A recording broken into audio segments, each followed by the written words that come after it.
Hello दोस्तों, कैसे हो? आपका स्वागत है त्रिपाण स्टडी सेंटर में। आज जो हम करने जा रहे हैं क्लास 12 एनआईएस बोर्ड का जो है ज्योग्राफी का चैप्टर नंबर 20 जो है काफ़ी महत्वपूर्ण है भूगोल का।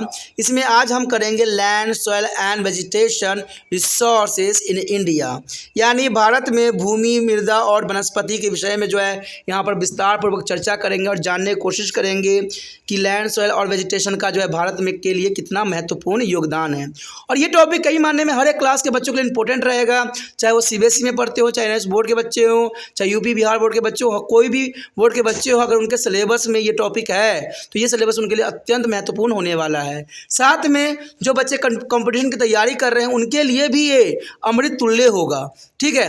लेकिन आपको पता है, चैप्टर स्टार्ट करने से पहले एक बात जो मैं हमेशा कहता हूँ, जिसको आपको सोचना भी चाहिए, विचार भी करना चाहिए और अमल भी करना चाहिए, और ये कि जब भी वीडियो देखिए पूरा देखिए, क्योंकि अधूरा जानकारी सदैव खतरनाक होता है। साथ में एक इंपॉर्टेंट बात ये भी रहता है, अगर आप पहली बार वीडियो देख रहे हो तो लाइक, शेयर, सब्सक्राइब करना मत भूलना, क्योंकि दोस्तों लाइक कीजिएगा तो बनाने वाले का मनोबल बढ़ता है, सब्सक्राइब कीजिएगा तो इससे ये होता है कि जब भी मैं कोई वीडियो डालूंगा उसका नोटिफिकेशन आपको समय रहते मिल जाएगा। और देखिए, शेयर का मतलब ये होता है कि आपके थ्रू ना जाने किन बच्चों को हेल्प मिल जाए, ये आप भी नहीं जानोगे, इसलिए जो है आप शेयर जरूर करो, ठीक है। व्हाट्सएप स्टेटस पे भी लगाओ। दोस्तों, एनआईएस सेंटर जो है कई मानने में बहुत से बच्चों के लिए हेल्पफुल है, चाहे वो 8th क्लास हो, 9th, 10th, 11th, 12th हो, चाहे वो एनआईएस बोर्ड के बच्चे हों, ठीक है, चाहे बीए, एमए के बच्चे हो, सभी क्लासों के लिए कुछ ना कुछ जो है त्रिपाण सेंटर में उपलब्ध है। तो इसलिए आपके लिए ज़रूरी है कि आप सब्सक्राइब करके इसको चैनल को जो है सेव कर लो, नहीं तो बाद में अगर रिसर्च करोगे तो शायद आपको ये चैनल प्राप्त ना हो।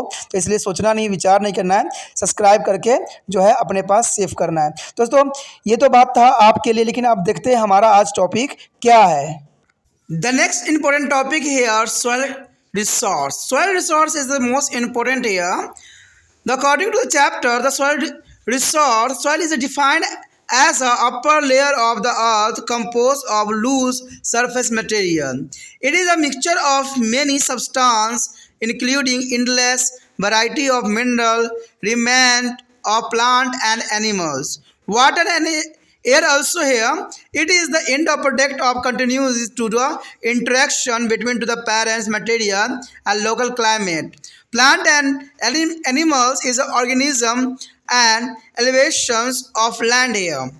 Since the each of the element of various over space, soil also is different from place to place. You know that there is an important point here. Since the each of the element varies over to space, soil and also is differ from the place to place. Soil is an important segment of our ecosystem, as it is a serve on is anchorage of the plant and source of nutrients. Thus, the oil is the seed, the mediums and fundamental raw material for a plant growth. Though it is a relatives of fertility, it is a effect of man as economics activity and space the density of our country. When the soil is a lost, property and culture are also lost here. Therefore, it is a valuable national and fundamental earth resource of the country here. The next important here, a map. There is the most important here. India is a soil types here. The Indian soil types is a mountain soil is a present of Jammu Kashmir side. There is a mountain area here, and alpine soil is a present of Punjab, Delhi side, Uttar Pradesh, Bihar. There is a most important here alpine soil. There is a very fertility soil here, and that soil is a present here or other side. There is the Karnataka side is the most important, and latent soil is the Kerala side, and Maharashtra is the some area here, and there is the last is important here.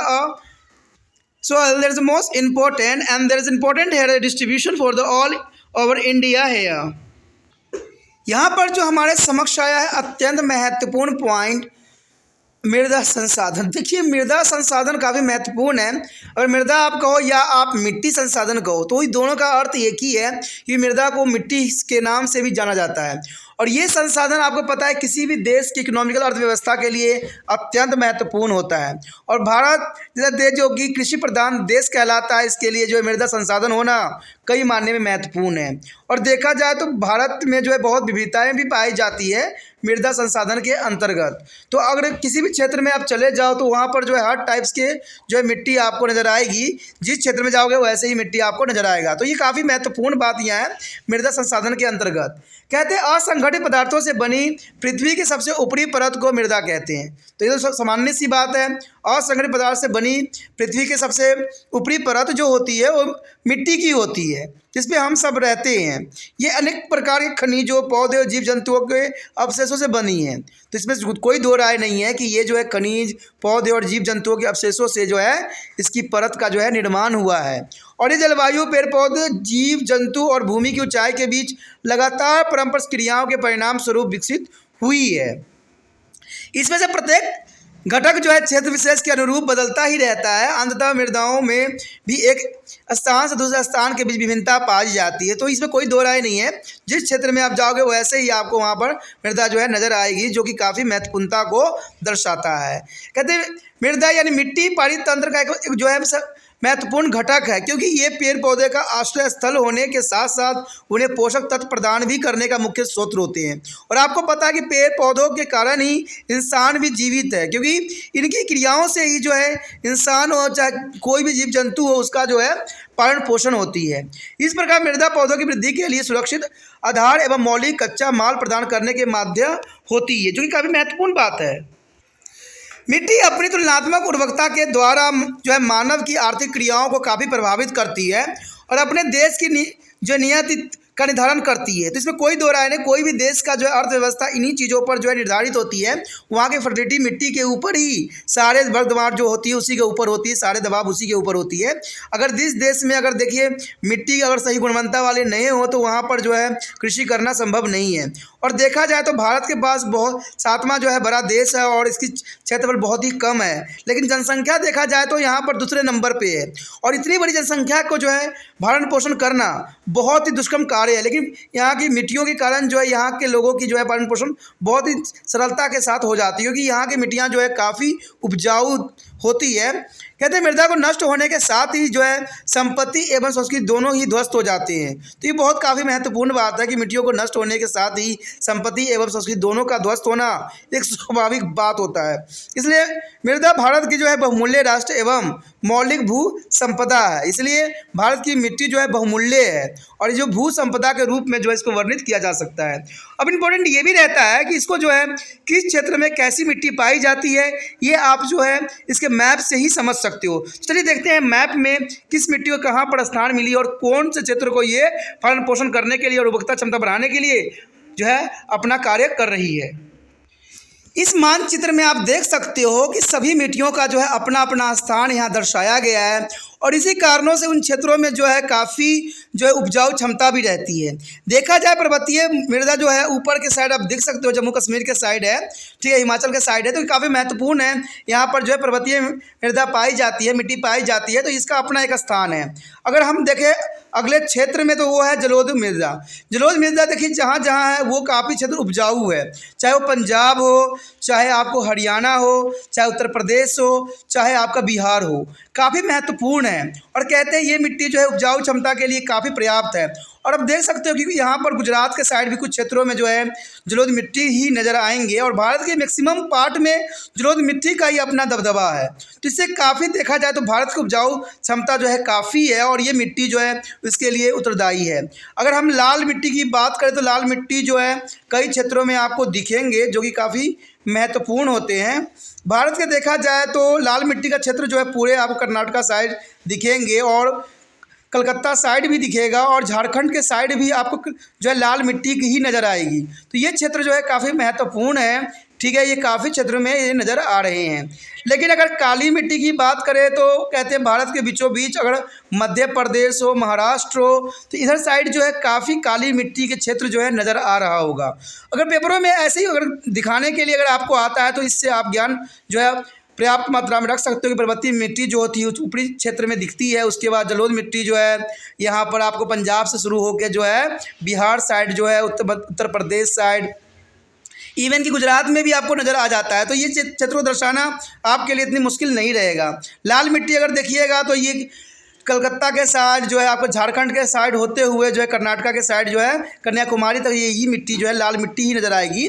उसके बाद काली मिट्टी जो है बीचों बीच में है, यानी मध्य प्रदेश में है, ठीक है, और महाराष्ट्र के भी कुछ क्षेत्र में आपको नज़र आ रहे हैं। तो ये काफ़ी महत्वपूर्ण है और मानचित्र के रिगार्डिंग भी ये क्वेश्चन जो है काफ़ी महत्वपूर्ण रखता है और आपको समझ में भी आ गया होगा कि ये मिट्टी काफ़ी महत्वपूर्ण है। अगर बात करें हम राजस्थानी मिट्टी, तो राजस्थानी मिट्टी जो होती है, रेतीली मिट्टी जो होती है, जनरली आपको जो है किधर दिखेगी, राजस्थान साइड ही दिखेगी। तो राजस्थान साइड ही आपको नज़र आ रहा होगा, जहाँ डॉट डॉट लाइन दिख रहे हैं, तो ये राजस्थान साइड ही जो ये मिट्टी प्रचुर मात्रा में उपलब्ध है। तो आप देख सकते हो कि भारत कहते हैं 7वां बड़ा देश और इसमें मिट्टियों की कितनी विभिन्नताएं पाई जाती है। तभी तो कहा जा सकता है कि भारत जो है हर चीज़ों में जो है सबसे अव्वल है और सबसे इम्पोर्टेंट अपना स्थान रखता है। अब कहते हैं भारत में देखिए इतने ही क्षेत्र में देखिए कितने तरह की मिट्टी पाई जाती है, कम से कम यहाँ 5 टाइप्स के आपने मिट्टी के बारे में यहाँ पर जाना, जो कि काफ़ी महत्वपूर्ण है। तो इसी के बारे में और भी हम विस्तारपूर्वक चर्चा करेंगे आगे। तो चलिए देखते हैं आगे क्या है। The next topic is the most important here, major soil types. This is the most important here of major soil types here. The soil of the India are broadly divided into the following 6 types. There is important here, 6 types of soil present here. The first of all here, alluvial soil. The alluvial soil is the most important. Alluvial soil is the most important of soil types of India. It is a cover the vast valley area of the Satluj, Ganga, Brahmaputra and fringes of the southern peninsula. It is a thing near of the fringe of plateaus. The alluvial soil is occupies 64 million hectares of the most of fertile land. The soil vary from the sandy loams as a clay is the texture and rich in the potassium, but is deficient in the nitrogen and organic matter here. Generally, their color is varies from a gray to reddish brown. Their color here, color to varies from gray to reddish brown. These soil are formed of deposit of silt and sand brought down by the rivers flowing from to the Himalaya and the Great Indian Plateau. Began to the young the soil luck profile development here and began to stimulate the productivity. This soil are most important from two point of view of Indian agriculture. You know that the important point here, began stimuli is the productivity. This soil are most important from the point of view of Indian agriculture. Based on geographical considerations, this soil can be subdivided into 2 divisions. There is a divided here into 2 divisions. Is a nevers, is aluminum, is a khadar, and the older aluminum is a bhangar. There is the most important point here. Soil divided into 2 divisions. The newer aluminum is the khadar and older aluminum is the bhangar. Both are different in the texture, chemical composition and drainage is the capacity and fertility here. The newer aluminum is the light fibrous looms with a mixture of sand and salt. It is found in the river valley. There is a food plant and deltas. One other land hand, there is older aluminum is lies on the interfluvials. There is a higher proportions of clay makes their soil strict and drainage is the often poor. Almost all the crops are growing on this soil here. All the crops are growing here. The next here, black soil means regular. That is the black soil is the most important here. The black soil are found mainly in the Deccan lava regions and cover a large part of Maharashtra, some part of Gujarat and Madhya Pradesh and a small part of Karnataka is Andhra Pradesh and Tamil Nadu. The soil are formed by degradation of volcanic blastic lava. There is an important here. The color of the soil is generally black due to the presence of compound of aluminium and iron. The soil is locally there is the known as the regulars, which is extend roughly to be 64 million hectares. It is generally Is a clay is a deep and has a low permeability and impregnable, but it is a depth varies from a place to place. It is a very thick in the lowland but very thin on the highlands. The most important characteristics of this soil are its ability to return is a moisture even during the dry season. The soil formed to wild is a cracks during to summer dew. To be moisture or loss and swell as becomes tricky when saturated. Thus the soil is aerated and oxidized to be deep labors which is a contribute to maintain its fertility. This continued to the fertility is variable in the area of low rainfall for a cotton cultivation even without irrigation. Other than cotton, this soil is variable for the cultivation of crop like a sugarcane, wheat, onions and fruits. The next year, red soil. Red soil is cover large part of the peninsular upland too in Tamil Nadu, Karnataka, Goa, Southeast Maharashtra, Andhra Pradesh, Orissa, Chota Nagpur and Plateaus and is a Meghalaya Plateaus is important here. There is a in circle there are black cotton soil zone. There is the in circle of the black cotton soil zone. There is important here and they have a develop on the crystallized rock like granite, geysers and cover roughly 72 million hectares of the arable's land. Iron compound are abundant is making their soil reddish in a color but they are deficient in organic matter. The red soil are generally less fertile and are not as important agriculturally as the black and alluvial soil. But the productivity and capacity can be arise through the irrigation and use of fertilizer. This soil is suitable for rice, knitted, maize, is a groundnut and tobacco and fruits. There is the most important for the agriculture, the red soil here. The next year, laterite is a soil that is most important here. The laterite soil are commonly found in the area of high altitude and heavy rainfall in Karnataka, Tamil Nadu, Madhya Pradesh, Jharkhand, Orissa, Assam and Meghalaya extending over to the 13 million hectare. There is the most important here. 13 million hectares is occupied by the lateral soil here. As it generally is a form under hot and humid is a climatic condition here. The latex in the soil are particularly found on the high flat Eurasian surface in the area of a high and seasonal rainfall. Loss of nutrient by the accelerated is a leaching is the most common feature which is a lender is a soil into fertiles. The paddle is a crust in an important feature of laterales which is a formed due to the alternations of wet and dry periods. As a result of weathering, laterales is a become extremely hard. Thus, there is a characteristics include a complete chemical is a decomposition of the parent rock, complete leaching of the silica are reddish brown color and given by the oxidation of aluminium and iron and black of humus.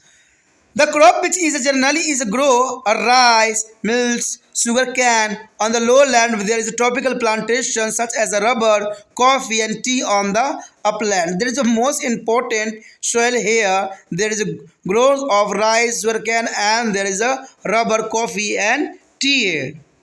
The next year, desert soil. Desert soil is also important. The desert soil occurred in the western Rajasthan. Is a Saurashtra and Kutch is the western Haryana and southern Punjab. There is the most important area here. The occurrence of this soil is related to their desert and semi-desertic condition and is defined by the absence of water ability for 6 months.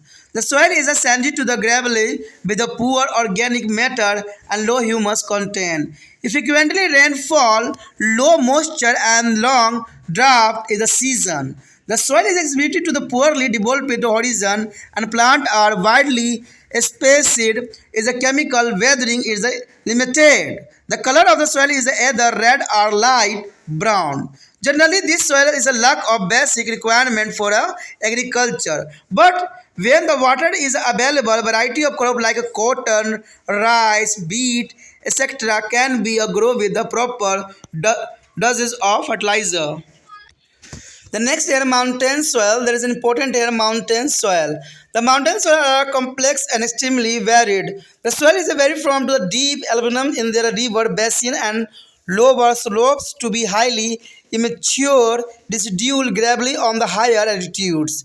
Because of complex topographics and geology is a vegetation and climatic condition. No large area of homogeneous soil and the group are found. Area of the steppe is relief are mostly devoid of soil here.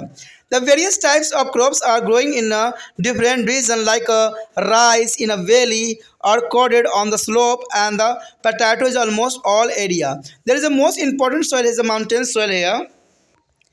यहाँ पर जो हमारे समक्ष आया अत्यंत महत्वपूर्ण topic मृदाओं के प्रमुख प्रकार। देखिए अगर मिट्टियों के प्रकार के अंतर्गत देखिए तो काफ़ी महत्वपूर्ण लगता है मिट्टियों के प्रकार। जैसे कि हमने मानचित्र में भी इस पर डिस्कशन किया था कि यहाँ पर जो है वैरायटी ऑफ सॉइल पाया जाता है, तो ये काफ़ी महत्वपूर्ण है।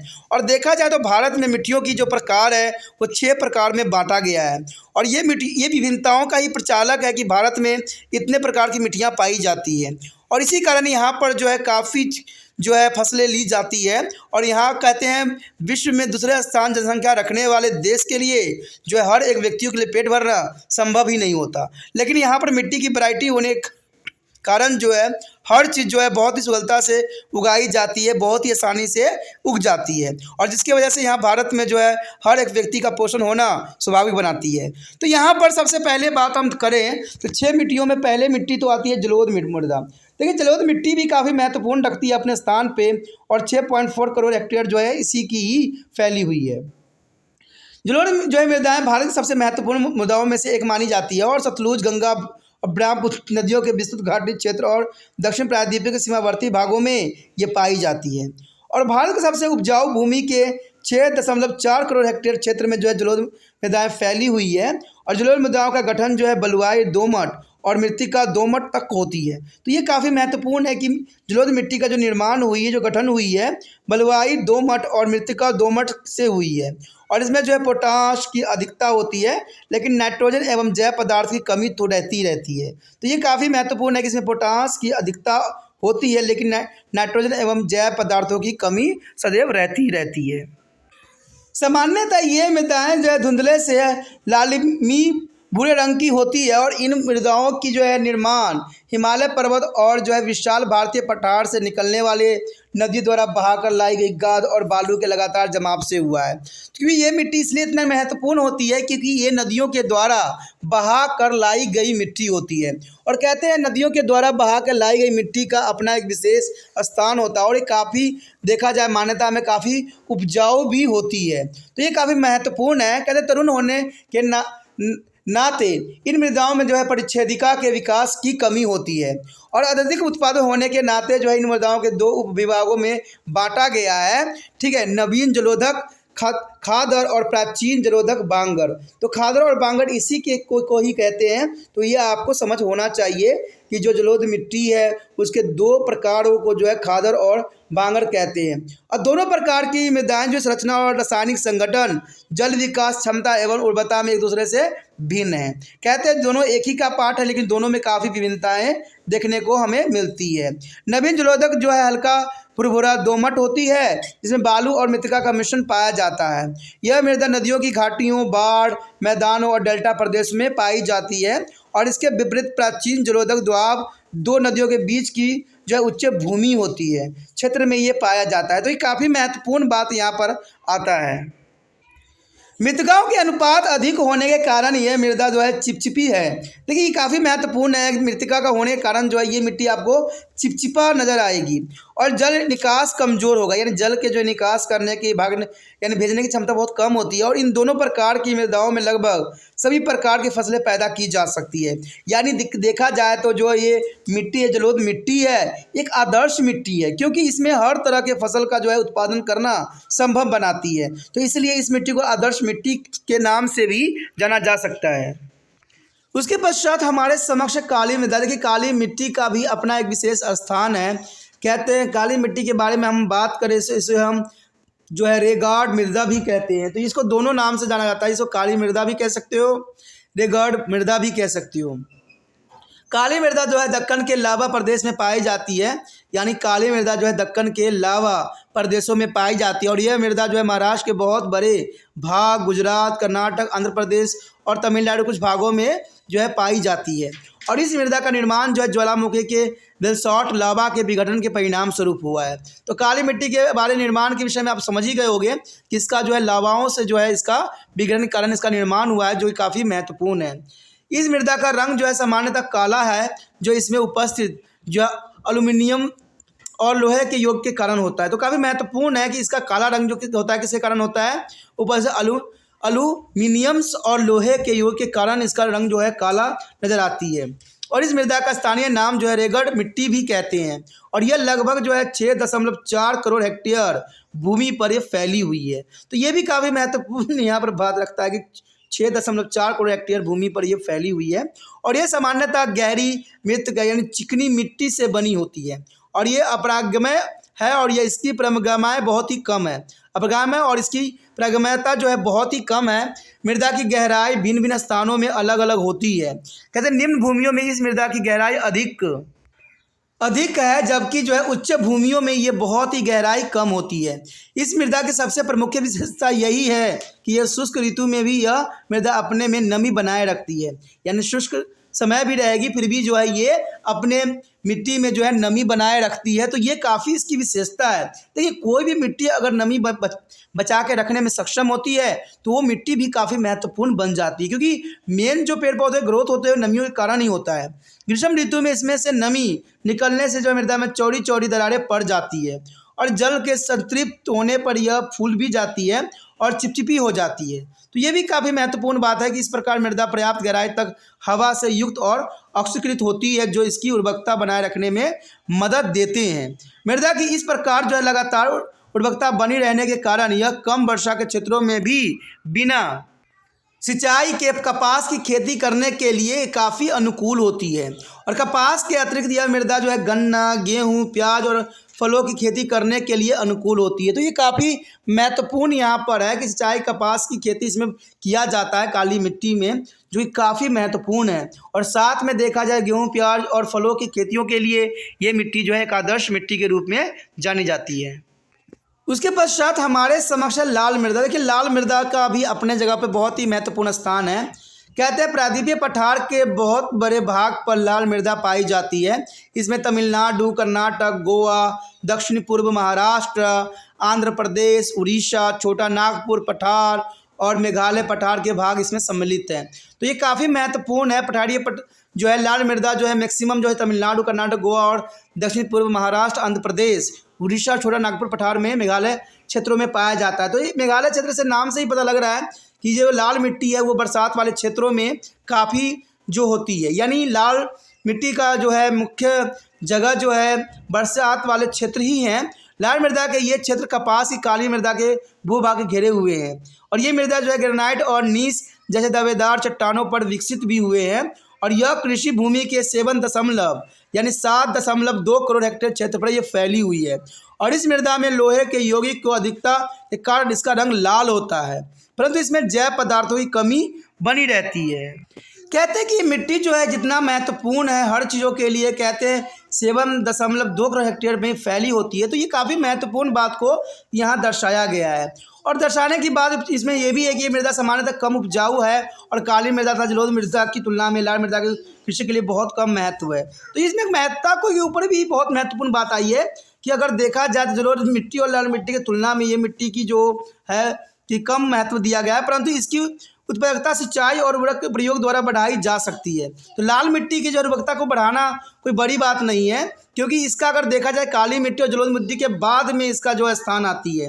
तो ये काफ़ी महत्वपूर्ण बात है कि लाल मिट्टी का भी अपना कुछ महत्वपूर्ण जरूर स्थान रहा होगा, परंतु ये उर्वरक उपयोग द्वारा बढ़ाई जा सकती है। ये मृदा जो है चावल, ज्वार, बाजरा, मक्का, मूंगफली, तमाकुल और फलों के पैदावार के लिए उपयुक्त होती है। तो देखिए काफ़ी महत्वपूर्ण आता है कि ये जो है चावल, ज्वार, बाजरा, मक्का, मूंगफली, तमाकुल फलों के लिए जो है पैदावार के लिए ये काफ़ी आदर्श मिट्टी के रूप में हो सकती है। तो यानी देखा जाए तो काली और जलोढ़ मिट्टी के बाद लाल मिट्टी का ही स्थान आता है। यहाँ पर हमारे समक्ष जो आया है अत्यंत महत्वपूर्ण लेटराइट मृदा, यानी लेटराइट मिट्टी। देखिए काफ़ी महत्वपूर्ण मिट्टी रखता है, ठीक है। कहते हैं लेटराइट मृदा जो है कर्नाटक, तमिलनाडु, मध्य प्रदेश और झारखंड, उड़ीसा, असम और मेघालय के ऊंचे एवं भारी वर्षा वाले भूभागों में पाया जाता है। तो ये भी बहुत महत्वपूर्ण मिट्टी है। कहते हैं ये भारी वर्षा वाले क्षेत्रों में पाया जाता है। इसमें मेघालय के जो है इसमें नाम आया है, तो इसका मतलब है कि ये भारी वर्षा के क्षेत्रों में ये मिट्टी पाई जाती है। और इस मृदा का विस्तार जो है 1.3 करोड़ हेक्टेयर से भी अधिक क्षेत्रफल में फैला हुआ है। और इस मृदा का निर्माण उष्ण एवं आर्द्र जलवायु दशाओं में होती है। लेटराइट मृदा जो है विशेषतः ऋतु वर्त भारी वर्षा वाले जो है ऊंचे सपाट अपर्दत सतहों पर पाई जाती है, जो कि काफ़ी महत्वपूर्ण है।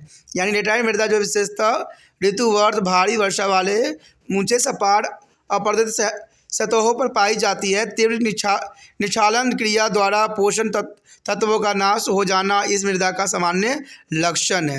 यानी देखा जाए तो इसके जो है पोषण तत्व नाश हो जाता है और इस मृदा का जो है पुष्ट जो है गिट्टीदार होती है, जो आर्द्र और शुष्क अवधि के अत्यावर्तन में परिणाम स्वरूप बनता है। अपक्षय के कारण लेटराइट मृदा जो है अत्यंत कठोर हो जाते हैं। यानी अपक्षय के कारण जो है इस मिट्टी का कठोर होना स्वाभाविक बनाता है। इस प्रकार लेटराइट मृदा की प्रमुख विशेषताएं हैं जो जनक शेल और पूर्णतः रासायनिक विघटन, सिलिका एवं संपूर्ण क्षालंश, अल्युमिनियम और लोह के ऑक्साइड द्वारा जो है मिला लाल भूरा रंग और हुमस की कमी। इस मृदा में पैदा की जाने वाले सामान्य फसलें चावल, ज्वार, बाजरा, गन्ना, निम्न भूमियों के और जो है रबर, कहवा, चाय जैसी रोपण फसलें उच्च भूमियों में उगाए जाते हैं। तो कहते हैं ये लेटराइट मृदा भी जो है इम्पोर्टेंट ही रखता है और ये जो है उच्च वर्षा वाले क्षेत्रों में इस मिट्टी की विशेषता बनी रहती है। और इस मिट्टी में जो है मैक्सिमम गन्ना, बाजरा, ज्वार, चावल, रबर, कहवा, चाय जैसी फसलें ही उगाई जाती है, जो कि काफ़ी महत्वपूर्ण है। यानी लेटराइट मिट्टी की भी इम्पोर्टेंट को हम इसमें नज़रअंदाज नहीं कर सकते। ये कठोर हो बेशक ली जाती है, लेकिन इसकी जो है विशेषता अपने जगह पर जो है प्रमुख रखती है। उसके पश्चात हमारे समक्ष है मरुस्थलीय मृदा। देखिए मरुस्थलीय मृदा का भी अपना विशेष स्थान यहाँ पर बनता है। कहते हैं मरुस्थलीय मृदाएँ पश्चिमी राजस्थान, सौराष्ट्र, कच्छ, पश्चिमी हरियाणा और दक्षिण पंजाब में पाई जाती है। तो मरुस्थलीय मृदा भी अपनी जगह पर अपना विशेष स्थान रखता है और इन क्षेत्रों में इस मृदा के पाए जाने का सीधा संबंध वहाँ पर जो है विद्यमान मरुस्थलीय एवं आर्द्र मरुस्थलों की दशाओं का होना है। तो 6 महीने तक पानी की अनुपलब्धता भी इसका कारण बनता है। जैव पदार्थों की कमी सहित जो है बुआई एवं पथरीली मृदा, हुमस का कम होना और वर्षाएं कभी कभी होना, इसका भी सबसे बड़ा यहाँ पर कारण बन जाता है। अंतराय कमी और लंबी शुष्क ऋतु जो होती है मरुस्थलीय मृदा की विशेषता होती है। यानी यहाँ पर लंबी शुष्क और जो है ऋतुओं का मरुस्थलीय मृदाओं की विशेष रहती है। यहाँ पर कहते हैं ऋतुबंध होती ही नहीं वर्षा, जिसके कारण ये क्षेत्र जो है बंजर बन जाती है। यानी ये जो है काफ़ी जो है लोगों के लिए समस्या उत्पन्न कर देती है।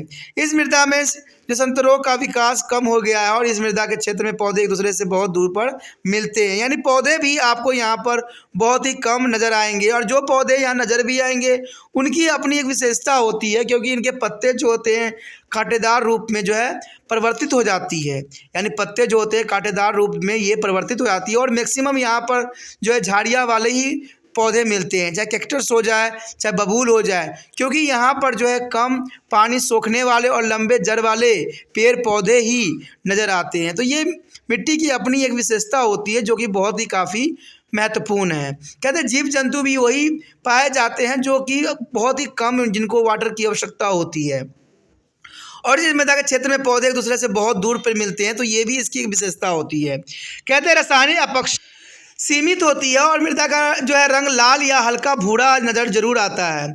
सामान्यतः इस मृदा में कृषि के लिए आधारभूत आवश्यकताएं की कमी है, परंतु जब पानी उपलब्ध होता है तो इसे विविध प्रकार की फसलें जैसे कपास, चावल, गेहूं आदि उर्वरक की उपयुक्त मात्रा में देकर पैदा की जा सकती है।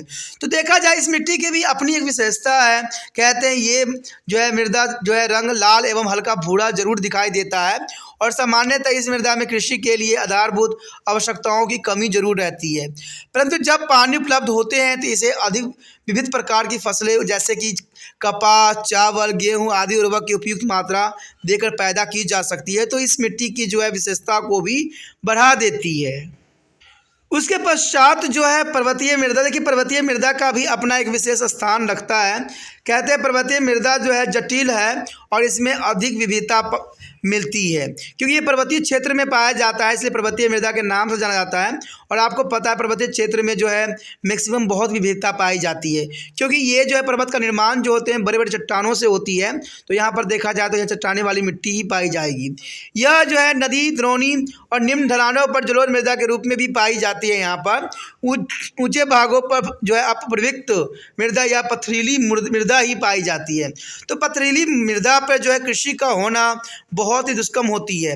पर्वतीय भागों में भू आकृति, भूविज्ञानिक, वनस्पतिक एवं जलवायु दशाओं की विविधता एवं जटिलता के कारण यहाँ एक ही तरह की मृदा बड़े बड़े क्षेत्र नहीं मिलते हैं। तो ये भी काफ़ी महत्वपूर्ण है। पर्वतीय भागों में भू आकृति, भूविज्ञानिक, वनस्पतिक एवं जलवायु दशाओं की विविधता यहाँ पर पाई जाती है और जटिलता के कारण यहाँ एक ही तरह के मृदा के बड़े बड़े क्षेत्र नहीं मिलते हैं। खारे ढाल वाले ऊंचेबाज प्रदेश जो है मृदा विहीन होते हैं और इस मृदा के विभिन्न प्रदेशों में अलग अलग प्रकार के फसलें भी उगाई जाती है, जो कि इसकी विशेषता के लिए काफ़ी महत्वपूर्ण होती है। जैसे चावल जो है नदी घाटी में, फलों के बागान ढलानों पर, अरारू लगभग सभी क्षेत्रों में पैदा की जाती है। तो देखिए यहाँ पर जो है फलों के पौधे जो होते हैं, पेड़ जो होते हैं काफ़ी महत्वपूर्ण होते हैं और इन क्षेत्रों में जो है काफ़ी मायने में फलों का जो है उत्पादन की जाती है। तो ये भी इस क्षेत्र के लिए एक विशेष हो जाती है। और पर्वतीय मृदाओं में देखा जाए, पर्वतीय क्षेत्र में देखा जाए तो यहाँ पर जो है सीढ़ीनुमा कृषि की जाती है और ये कृषि काफ़ी महत्वपूर्ण भी होती है। ये नहीं कि पर्वतीय क्षेत्र है तो यहाँ पर कृषि नहीं होगी। कहते हैं पर्वतीय क्षेत्र के आज के समय में मनुष्य ने जो है यहाँ पर बड़े बड़े फैक्ट्री की भी लगा दी है और बड़े बड़े कृषि भी यहाँ पर जो स्वाभाविक रूप से की जाती है सीढ़ीनुमा बना के। तो ये पर्वतीय मृदा भी काफ़ी आज के समय में महत्वपूर्ण बन गई है। और इसी के साथ दोस्तों हमारा ये टॉपिक भी ख़त्म हो जाता है, जो कि काफ़ी महत्वपूर्ण था। हमने यहाँ पर हर एक मिट्टी के विषय में जो 6 प्रकार की थी उसके हर एक पहलू के बारे में विस्तार पूर्वक जानने की कोशिश किया, समझने की कोशिश किया। मुझे नहीं लगता कि इस वीडियो देखने के बाद आपको मिट्टी के जो कारण जो है कोई भी क्वेश्चन जो होगा, कोई भी प्रश्न आपके दिमाग में रहेगा। सारे प्रश्न का सलूशन आपको यहाँ पर मिल गया होगा। हर बात की जो है हमने विस्तार पूर्वक चर्चा किया।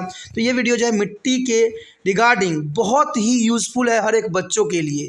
अगर आप चाहते हो कि आप तिरपान स्टडी सेंटर का हेल्प करना, तो आपको इस वीडियो को जो है हर एक बच्चे तक पहुँचाने में आपने तिरपान स्टडी सेंटर का हेल्प करना है, क्योंकि मृदा वाले जो चैप्टर है हर एक क्लास में ज़रूर होता है। अगर आप इसको जो है हेल्प करना चाहते हो तो इसको जो है लिंक को कॉपी करके जो है यूट्यूब से व्हाट्सएप स्टेटस पर लगा लीजिए, जिससे जो भी बच्चे आपके कांटेक्ट में होंगे वो ज़रूर इस वीडियो को देखेंगे, क्योंकि मिट्टी के रिगार्डिंग ये बहुत काफ़ी महत्वपूर्ण चैप्टर था। ठीक है, पहली बार वीडियो देख रहे थे तो चैनल को सब्सक्राइब करके अपने मोबाइल में अवश्य सेव कर लीजिए, क्योंकि जब तक चैनल को सब्सक्राइब नहीं कीजिएगा अगले वीडियो का नोटिफिकेशन भी आपको प्राप्त नहीं होगा, क्योंकि ना जाने अगला वीडियो आपके लिए कितने महत्वपूर्ण हो सकते हैं। और साथ में इंपॉर्टेंट ये भी रहता है सब्सक्राइब करने का, कि अगर सब्सक्राइब आप कर लेते हो तो आपको होम पेज मिल जाता है। यानी आप अगर कोई वीडियो को सर्च करोगे तो तिरपान सेंटर नज़र नहीं आएगा, लेकिन अगर होम पेज रहेगा तो वहाँ पर आपको जो है सारे वीडियो भी नज़र आएंगे, प्लस प्ले लिस्ट भी नज़र आएगा, जहाँ पर हर एक टॉपिक जो है क्लास वाइज और टॉपिक वाइज आपको नज़र आएगा। जो आपके लिए ज़रूरी है उस वीडियो को देखिए, समझिए और एनालाइज कीजिए।